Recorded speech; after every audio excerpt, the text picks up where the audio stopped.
So guys, this next story is coming from Lucen, and it's one of those where you just got to be aware what you post on social media, because there are people out there watching, and if you're posting nice stuff, they're going to want it by any means necessary. So in this next case, 4 defendants are accused of murdering a man who had posed on Instagram with 2 Rolex watches, and one of them has admitted killing him, a jury has heard.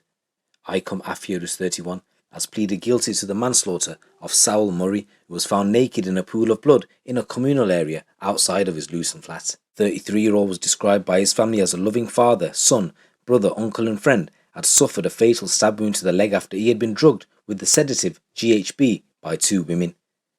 The prosecutor at Lucen Crown Court said the CPS did not accept the plea to manslaughter. Affia and the 3 other defendants, Cleon Brown, who's 29, Surpreet Dillon, who's 35, and Temiedo Au, who's 21, are on trial for murder. At the end of the prosecution's opening, Jane Bickerstaff KC said Affia and the 2 women defendants admitted conspiracy to go to Mr. Murray's flat in Luton to steal from him, but denied conspiracy to rob him. Mr. Murray had allegedly been set up by Dillon and the university student, the other girl, who sedated him with GHB after he had posed on Instagram with the 2 Rolex watches. He had been in touch with Dillon on Instagram on the 9th and 10th of February, and the conversation became intimate, and it continued on WhatsApp, with her arranging to meet him on February the 26th. That night, the women, who admit targeting other men in a similar way, travelled to Lucen with Affia and Brown in a Mercedes A-Class that Brown had hired. Ms. Bickerstaff said they went to steal items from Mr. Murray that they believed were of high value. They were mob-handed and armed. Ikem Affia had a knife.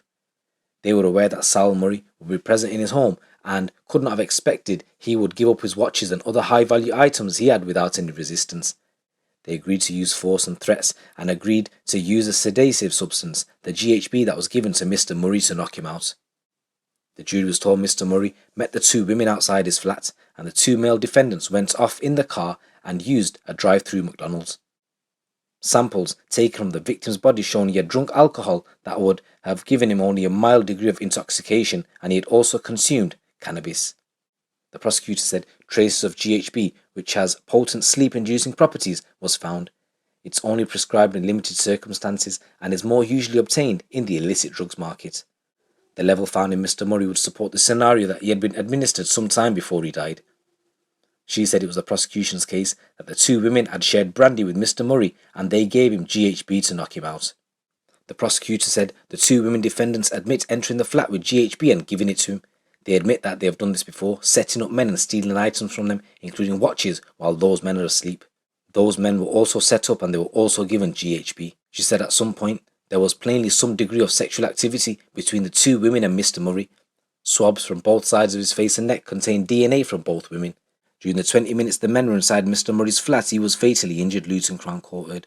Says CCTV is said to have shown the 2 women leaving the flat, followed 19 seconds later by the 2 men. A large knife was in the right hand of Affia. The KC then said Mr. Murray could be seen a few seconds after the men. He is hobbling and completely naked. He opens a communal door, falls over and dies. She said a night shift worker dialed 999 after returning home to the flats an hour and a half later and saw Mr. Murray in a pool of blood. A post-mortem found he died from a deep wound to his thigh. It penetrated his femoral artery and he bled out. So guys, this is a trial that's currently going on, so I'll keep you up to date. But as I said at the start of the video, you might have nice things and you might want to post them on social media, but you got to think, what is the purpose? Because there are people out there that'll be watching and hating, and they're going to want that stuff because they can't get it themselves. I just want to say rest in peace, Mr. Murray, and my condolences go out to your family. It's your boy GT. Keep it locked, keep it real.